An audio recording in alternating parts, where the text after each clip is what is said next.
नमस्कार, मैं हूं आपके साथ मयंक। आज 26 तारीख है। पिछले 12 घंटों के अंदर ईरान और अमेरिका की जंग से संबंधित सारे अपडेट मैं आप तक पहुंचाऊंगा।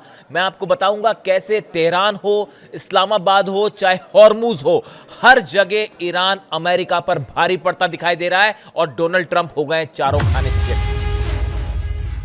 लेकिन इस वीडियो की शुरुआत करते हैं एक ऐसी खबर से जो अमेरिका से आ रही है, जिसने पूरी दुनिया में सनसनी फैला दी है। वॉशिंगटन में हिल्टन में एक प्रोग्राम चल रहा था। इस प्रोग्राम में डोनाल्ड ट्रंप और उपराष्ट्रपति जेडी वेंस भी मौजूद थे और इस प्रोग्राम में अचानक गोलीबारी होने लगी, गोलियां चलने लगी। उसके बाद डोनाल्ड ट्रंप के जो एजेंट्स हैं उन्होंने डोनाल्ड ट्रंप को घेर लिया। उन सब के हाथ में गन्स थी और डोनाल्ड ट्रंप को तुरंत वहां से हटाया गया, वहां से ले जाया गया। ऐसे ही पीट हेग्सेथ को भी वहां से दौड़ते भागते हटाया गया है और माना जा रहा है इस तरह की खबरें आ रही हैं।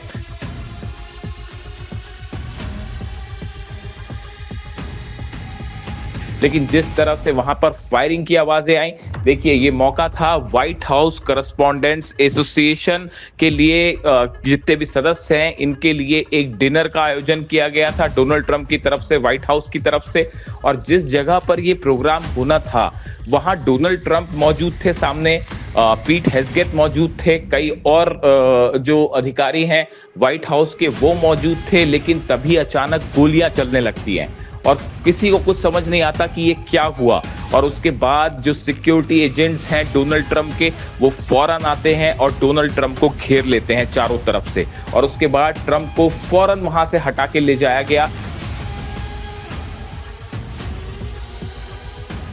डोनाल्ड ट्रंप के जो एजेंट्स हैं वो ये चीखते हुए सुनाई दिए कि गन शॉट फायर किया गया है, यानी गोलियां चलाई गई हैं, गोलियां चलाई गई हैं। और वहां पे जो कई पत्रकार थे उनको भी वहां से हटाया गया। लेकिन कुछ देर बाद फिर डोनाल्ड ट्रंप का मैसेज आया कि शो विल गो ऑन, इस तरह का उन्होंने मैसेज किया। पूरे इलाके को सिक्योरिटी एजेंट्स ने घेर लिया है। कई एम्बुलेंसेस भी वहां पर तैयार थी, फौरन लाई गई और हालात ऐसे थे कि भयंकर अफरा तफरी का माहौल था। पीट हेग्सेथ जो है रक्षा मंत्री, वो भी वहां से तेजी से बाहर निकलते हुए हिल्टन से दिखाई दिए। यानी कुछ देर के लिए पूरे हिल्टन में अफरा तफरी का माहौल था।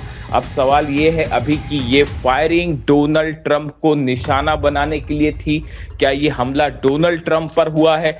क्या इसका किसी तरह से कोई लेना देना ईरान की जंग से है? ये वो तमाम सवाल है जिसको लेकर इन्वेस्टिगेशन जारी है। जो तस्वीरें वहां से आ रही हैं, पूरे इलाके को पुलिस ने घेर रखा है। चप्पे चप्पे पर सिक्योरिटी एजेंट्स हैं।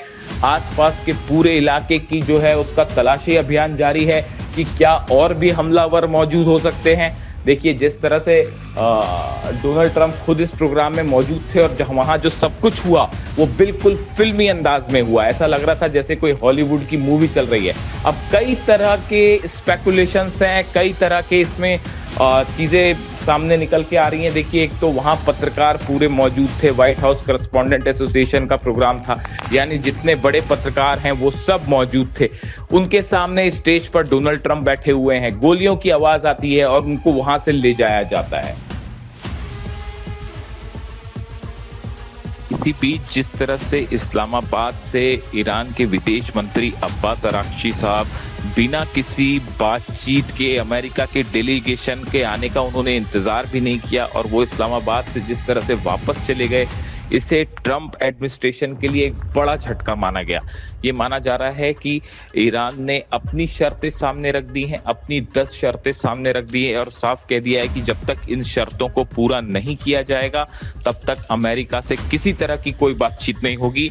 इसे अमेरिका की विदेश नीति के एक करारी हार माना जा रहा है। जिस तरह से स्टीव विटकॉफ और जेरेड कुशनर अमेरिका से चले थे मिलने के लिए, पाकिस्तान आने के लिए, लेकिन जैसे ही उनके प्लेन ने टेक ऑफ किया अमेरिका से, अब्बास अराक्ची साहब ईरान के डेलीगेशन के साथ वापस तेहरान निकल गए। देखिए ईरान अब इस बात को लेकर बिल्कुल सख्त हो गया है कि जब तक ब्लॉकेड नहीं हटेगा, उसकी शर्तों को माना नहीं जाएगा, तब तक किसी भी तरह की कोई बातचीत अमेरिका के साथ नहीं होगी। और इस मामले ने अब इसको आगे फिर से जंग की तरफ मोड़ दिया है। इस्लामाबाद में क्या हुआ, इसको लेकर पूरी जानकारी मैं आपको अगले वीडियो में दूंगा। मोहसिन रज़ाई जो हैं, इनकी तरफ से बयान आया है कि ईरान पूरी तरह से एकजुट है। जो इस तरह की खबरें आ रही थी कि ईरान में अलग अलग राय हो सकती है अमेरिका से बातचीत को लेकर, उन्होंने एक बार फिर साफ किया है पूरा अमेरिका एकजुट है। जो तस्वीरें आ रही हैं ईरान से, एक बार फिर ईरान में बड़ी संख्या में लोग जमा थे और उन सब की एक मांग थी, अली खामेनी साहब के हत्यारों से किसी तरह की बातचीत नहीं होनी चाहिए। अली खामेनी साहब के कातिलों से कोई बातचीत नहीं होनी चाहिए। ईरान ये जंग जीता है और आगे ज़रूरत पड़ेगी तो लंबी जंग के लिए हम तैयार हैं। यही वजह है ईरान ने साफ कर दिया है कि ना तो यूरेनियम पे कोई बात होगी, ना परमाणु मुद्दे पर कोई बात होगी और ना ही मिसाइल प्रोग्राम पे बात होगी। ये तीनों मुद्दों को लेकर ईरान ने अपना पक्ष साफ कर दिया है। तीनों ही मुद्दों पर किसी तरह का कोई समझौता अमेरिका से नहीं होगा। इसके अलावा हॉर्मुज से खबरें आ रही हैं, करीब 15 जहाज ऐसे हैं जिन्हें ईरान की सेना ने, नेवी ने अलग अलग जगह रोक दिया है। ये वो जहाज हैं जो बिना परमिशन के निकलना चाह रहे थे ईरान की, और ईरान की सेना ने इन्हें अलग अलग जगह पर रोक दिया है। इसके अलावा जो खबरें हैं, हॉर्मुज के आसपास जो 19 जहाज हैं, जो मैंने आपको पिछले वीडियो में बताया था, 19 जो जहाज तैनात हैं, इसमें 200 से 250 फाइटर जेट्स हैं जो ईरान को घेर कर खड़े हुए हैं।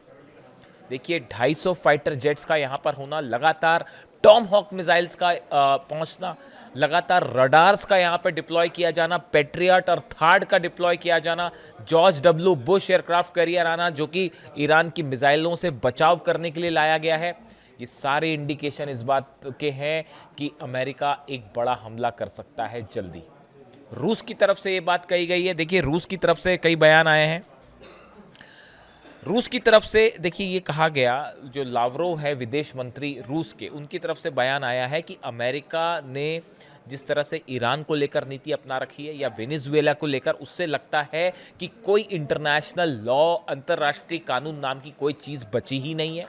अमेरिका की दादागिरी चल रही है और अपने फ़ायदे के लिए वो इन देशों पर हमला कर रहा है।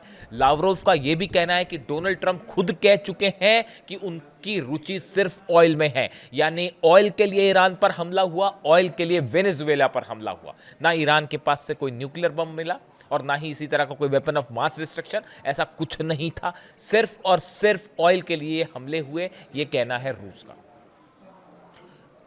रूस के जहाज आपने देखा जिस तरह से हॉर्मुज में गुजरने शुरू हो गए हैं।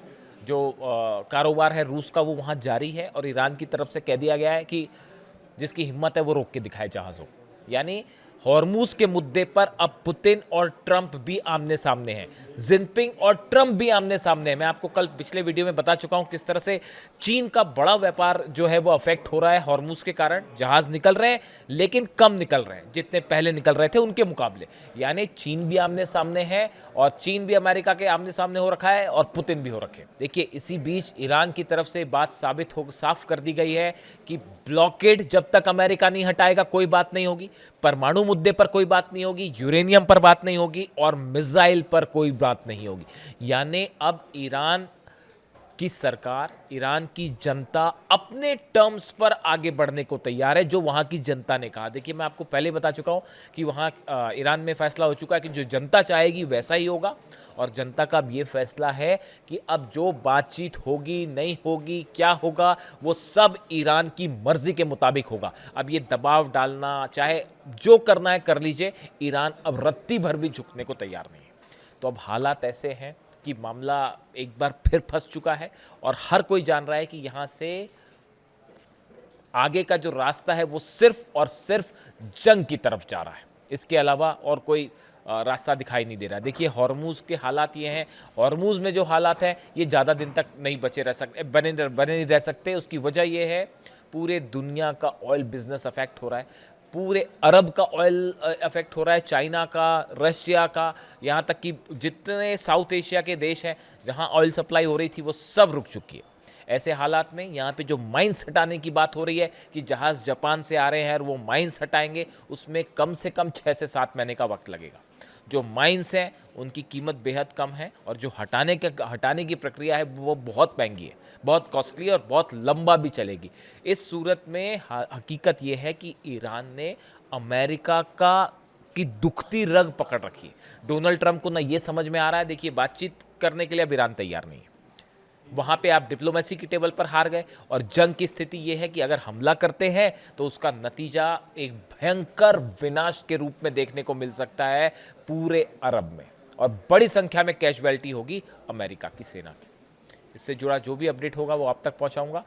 कमेंट करके बताइए वीडियो कैसा लगा। Thank you so much.